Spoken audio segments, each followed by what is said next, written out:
Hi guys, मेरा नाम है साहिल खन्ना और आज की वीडियो शुरू करते हैं। सबसे पहले न्यूज है हमारी गवर्नमेंट की, तो 31 प्रीडेटर ड्रोन्स खरीद रही है 32,000 करोड़ के यूएस से, जिसमें से 15 इंडियन नेवी के लिए यूज होने वाले हैं और बचे हुए इंडियन आर्मी और एयरफोर्स यूज करेंगे। ये जो ड्रोन्स है ये 40 घंटे उड़ सकते हैं, 40,000 फीट के ऊपर उड़ सकते हैं और जो पेलोड कैपेसिटी है वो 2.15 टन के आसपास है।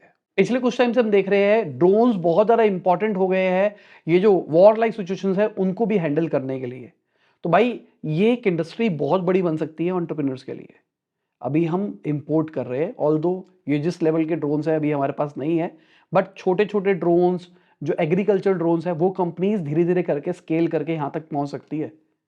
गवर्नमेंट सब्सिडी भी दे रही है, तो अच्छी अपॉर्चुनिटी है ड्रोन के अंदर घुसने की। अगर हम नावी की बात करके चले तो आरबीआई ने उनको लोन सैंक्शनिंग के लिए रोक दिया है। इसके अलावा 4 और एनबीएफसीज को रोका गया है। डीएमआई फाइनेंस भी इसी के अंदर आती है। आरबीआई ने एक्शन इसलिए लिया है क्योंकि गलत तरीके से प्राइसिंग डिसाइड करी जा रही थी। वेटेड एवरेज लेंडिंग जो रेट है और जो इंटरेस्ट स्प्रेड है वो सही नहीं था। आरबीआई ने कहा है भाई गाइडलाइंस को पालन कर रहे हो वो सब कुछ दिखाओ उनको, उसके बाद आपको ओपन कर देंगे, पर रोक दिया गया है। ये बड़ी चीज है। आरबीआई ने कुछ टाइम पहले ही बोला था ये चीज कि कुछ ज्यादा ही एनबीएफसीज लोन दे रहे हैं, ऐसा कर रहे हैं, कॉशियस हो जाओ, तो उन्होंने एक्शन ले लिया है। अगर हम जेप्टो की बात करके चले, 6 महीने में 3 फंडिंग राउंड रेस कर चुके हैं। अभी $100 मिलियन रेस कर रहे हैं वो, और अपने प्रीवियस वैल्यूएशन के ऊपर ही रेस करा जा रहा है जो कि $5 बिलियन की थी। पिछले 6 महीने में $1 बिलियन उन्होंने रेस करा है। प्लान है $6 बिलियन का रेवेन्यू जनरेट करना। ये जो मॉडल है ना ये ग्लोबली नहीं चला था, इंडिया के अंदर चल रहा है क्विक कॉमर्स का, और दबा के चल रहा है अगर देखा जाए तो। बाकी विराट कोहली का जो ब्रांड है रॉन्ग, उसने 75 करोड़ रेस किए हैं $105 बिलियन की वैल्यूएशन के ऊपर। पिछले कुछ टाइम से हम देख रहे हैं आदित्य बिरला ग्रुप बहुत सारे फैशन स्टार्टअप्स में इन्वेस्ट कर रहा है। चाहे आप द इंडियन गराज कंपनी की बात कर लो, बेवकूफ की बात कर लो, नोटी नाटी की बात कर लो, या फिर और भी ब्रांड्स की बात कर लो। रॉन्ग का जो रेवेन्यू है वो 29.2% घटता हुआ हमको दिखाई दिया था, और इनके जो लॉसेस थे वो भी 28% बढ़ते हुए दिखाई दिए थे। और फिर भी आदित्य बिरला ग्रुप उसके अंदर इन्वेस्ट कर रहा है क्योंकि शायद विराट कोहली की ब्रांड की बैकिंग है पीछे से। अगर हम स्लाइस की बात करके चले तो वो 71.7 करोड़ रेस कर रहे हैं अपने फाउंडर और सीईओ से। स्लाइस ने अभी रिसेंटली 300 करोड़ रुपया as a debt funding raise करी है बहुत सारे फैमिली ट्रस्ट से, और साथ के साथ अब फाउंडर्स ने भी पैसा इन्वेस्ट कर दिया है। ये कंपनी वर्चुअल कार्ड्स देती है जो यूथ है इंडिया का उसको, और कोलेटरल फी ईएमआई का भी ऑप्शन देती है। अभी तक $400 मिलियन ये रेस कर चुके हैं और कंपनी चल रही है स्टार्टअप के तरीके से। अगर हम लेंडिंग कार्ड की बात करके चले तो उन्होंने 70% डिस्काउंट के ऊपर पैसा रेस किया है। $100 मिलियन की उनकी वैल्यूएशन पहुंच गई, जो कि 2020 में $350 मिलियन की थी। और ये रीजन क्या कहा जा रहा है, क्रैश क्रंच चल रहा है, इसके चक्कर में ऐसा हो रहा है। उन्होंने अनसिक्योर्ड लोन ले रखे हैं, इसके चक्कर में बहुत ज्यादा दिक्कतें आ रही है। बट बात यह है कि कंपनी ने फाइनेंशियल ईयर 22 में 203 करोड़ का लॉस रिपोर्ट किया था नेट लेवल पे अगर बात करके चले, और अभी उन्होंने 118.8 करोड़ का प्रॉफिट रिपोर्ट किया है फाइनेंशियल ईयर 23 के अंदर। तो कंपनी प्रॉफिटेबल होने के बावजूद क्रंच में है क्योंकि उन्होंने लोन ले रखा है, अनसिक्योर्ड लोन, मतलब बहुत हाई इंटरेस्ट रेट के ऊपर उन्होंने शायद ले रखा है। इसके चक्कर में बिजनेस के मैट्रिसेस खराब होते हुए दिखाई दे रहे होंगे। तो यही कंसेप्ट है लेवरेज का कि कितना पैसा कहां डालना चाहिए। मैंने बहुत टाइम पहले साहिल खन्ना वाले चैनल पे एक वीडियो डाली थी, लेवरेज का कंसेप्ट समझाया था कि भाई कितना लोन लेना चाहिए बिजनेस को और किस तरीके से लोन से बिजनेस बढ़ाया जाता है। वो वीडियो देखना। बाकी कल रात को एक वीडियो आ गई है, स्टार्टअप्स क्यों फेल होती है, बिजनेस क्यों फेल होते हैं, टॉप रीजंस बताया मैंने, उसको जरूर देखना। बहुत ही इंसाइटफुल वीडियो मैंने बनाने की कोशिश करी है। अगर वाओ मोमोज की बात करके चले तो वो 650 करोड़ के रेवेन्यू पे पहुंचना चाहते हैं फाइनेंशियल ईयर 25 के अंदर, और फाइनेंशियल ईयर 27 में इनका प्लान है आईपीओ तक ले जाने का, जहां पर 1000 करोड़ का इनका रेवेन्यू पहुंच जाए। फाइनेंशियल ईयर 24 पे कंपनी ने 475 करोड़ का रेवेन्यू ऑपरेट किया था, जहां पर 4% नेगेटिव एबिटा था। इससे पहले बात करके चले तो 1% पॉजिटिव एबिटा पे थी कंपनी। तो रेवेन्यू घटता हुआ दिखाई दिया है, इसलिए हमको मार्जिन भी घटते हुए दिखाई दिए, बट इतने मार्जिन नहीं है। अगर आपने वाओ मोमोज के मोमोज खाए हो तो बहुत एक्सपेंसिव मोमोज है नॉर्मल दुकान वालों से। तो अगर इतने एक्सपेंसिव मोमोज है फिर भी मार्जिन नहीं बन रहा, सोचने वाली बात है।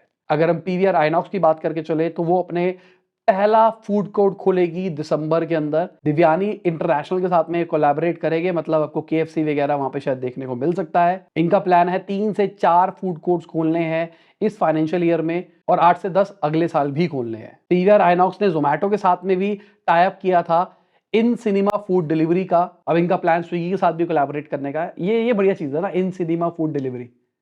आप जोमेटो से ऑर्डर करो, आपके सिनेमा के अंदर ही चीज पहुंच जाएगी। पर बात तो वही आ गई ना, अगर हम कुछ भी ऑर्डर करके खा सकते हैं, ऐसा वाला सीन हो रहा है, तो फूड कोर्ट का लॉजिक क्या रह गया? लोग कहते हैं ना भाई अपने घर का खाना नहीं ला सकते, उससे स्मेल हो जाती है, ये हो जाता है। कोई साथ वाला बैठ के अगर भिंडी खा रहा होगा तो साथ वाले को दिक्कत होगी, बट अगर कोई जोमेटो से भिंडी ऑर्डर कर लेगा, फिर अगर किसी ने भटूरे छोले ऑर्डर करे, छोले गिर गए नीचे, सफाई करनी पड़ेगी फिर। तो मेरे हिसाब से ये जो वॉर चली थी कुछ टाइम पहले कि भाई घर का खाना क्यों नहीं ले जा सकते हम PVRs के अंदर, सिनेमा हॉल्स के अंदर, वो फिर से उठ सकती है। अगर हम वोडाफोन आइडिया की बात करके चले तो वो 5G लॉन्च करेगी मार्च 2025 तक। अभी रिसेंटली इन्होंने पैसा रेस किया था ना, जो इन्होंने FPO रेस किया था, उसके थ्रू पैसा आने के बाद में अब ये 5G लॉन्च करेंगे। स्टार्ट ये 17 सर्कल से करेंगे, उसके बाद पूरी इंडिया के अंदर एक्सपैंड करेंगे धीरे धीरे करके। This is good, but again मुझे नहीं समझ में आ रहा बिजनेस बनेगा कैसे वोडाफोन आइडिया का over the period of time. ठीक है, पैसा भी रेज हो गया था, मई जून के आसपास उन्होंने FPO रेज किया था मेरे हिसाब से, जितना याद आ रहा है। तो उन्होंने पैसा भी रेज कर लिया, बट समझ में नहीं आ रहा रेवेन्यू कैसे बढ़ेगा, क्योंकि यूजर्स तो घट रहे हैं ना over the period of time. अब 4G 5G जब लेके आओगे तब तक तो पता नहीं किस लेवल का पेनिट्रेशन हो चुका होगा। डिस्काउंट उतना बड़ा आप दे नहीं सकते, क्योंकि अब लोग स्विच क्यों करेंगे? अगर मैं पहले से एक नेटवर्क यूज कर रहा हूँ, वो नेटवर्क सही चल रहा है, इंटरनेट स्पीड सही आ रही है, मैं स्विच क्यों करूंगा? इसलिए क्योंकि VI है। अगर हम रिलायंस की बात करके चले तो वो टिम्बरलैंड को इंडिया में वापसी लेके आ रहे हैं। टिम्बरलैंड 2015 में इंडिया छोड़ के चला गया था क्योंकि लीगल डिस्प्यूट था उसका वुडलैंड के साथ में, और अब रिलायंस उसको वापसी लेके आ रहा है। टिम्बरलैंड वुडलैंड जैसा ही साउंड होता है, लोगो भी सिमिलर लगता है, और वुडलैंड इंडियन ब्रांड है, पहले बता दूं, कई लोगों को नहीं पता होगा। तो वुडलैंड इंडियन ब्रांड होने के बाद में अपनी मार्केटिंग कर रहा है इंटरनेशनल वाली। टिम्बरलैंड अगर इंडिया में पहले ही रहता तो वुडलैंड शायद उतनी बड़ी मार्केट नहीं बना पाता।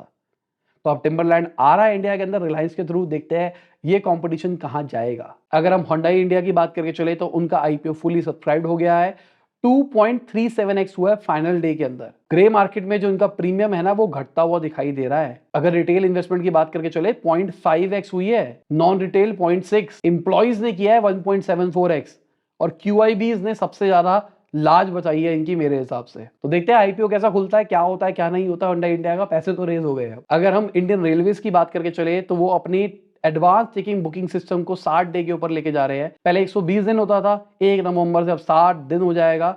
इंटरनेशनल लोगों के लिए भी 1 साल तक ही रहेगा, मतलब अगर आप इंडिया से बाहर रहते हो, इंडिया आते हो, 1 साल पहले बुकिंग करा सकते हो। कई कई ट्रेन के लिए जो रूल्स पहले से तो वैसे ही रहेंगे। एनालिस्ट का ऐसा कहना है इसकी वजह से उनका रेवेन्यू कम हो जाएगा, पर मुझे समझ में नहीं है रेवेन्यू कम क्यों होगा, रेवेन्यू बढ़ेगा ना। हम एडवांस बुकिंग अगर कराते हैं तो एडवांस बुकिंग से हम पहले ही ब्लॉक करके रख लेते हैं, हमको टिकट सस्ती मिल जाती है।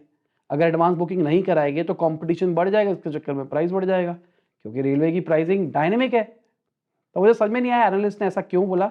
किसी को आप में से समझ में आया तो मुझे कमेंट सेक्शन में समझा देना भाई, क्योंकि मुझे नहीं समझ में आया जनरली। अगर एप्पल की बात करके चले तो उन्होंने BYD को काम दिया था अपनी इलेक्ट्रिक कार बनाने के लिए। 2017 से एप्पल BYD के साथ में मिलके लॉन्ग रेंज बैटरीज के ऊपर काम कर रहा था। अभी रिसेंटली उन्होंने कहा है कि भाई हम कार नहीं बना रहे। पहले तो आ रहा था एप्पल की कार आ रही है, $1 बिलियन एनुअली खर्च किया है एप्पल ने इसके अंदर, और इसकी वजह से BYD को बहुत ज्यादा फायदा हुआ है। अभी के टाइम पे जो उनकी ब्लेड बैटरीज है, जो उनकी सारी गाड़ियों में है, वो एप्पल का जो इनसाइट था उसी की वजह से इस लेवल तक पहुंच पाई है, ऐसा कहा जा रहा है। अगर हम मेटा की बात करके चले तो वो फिर से ले ऑफ शुरू कर रहा है।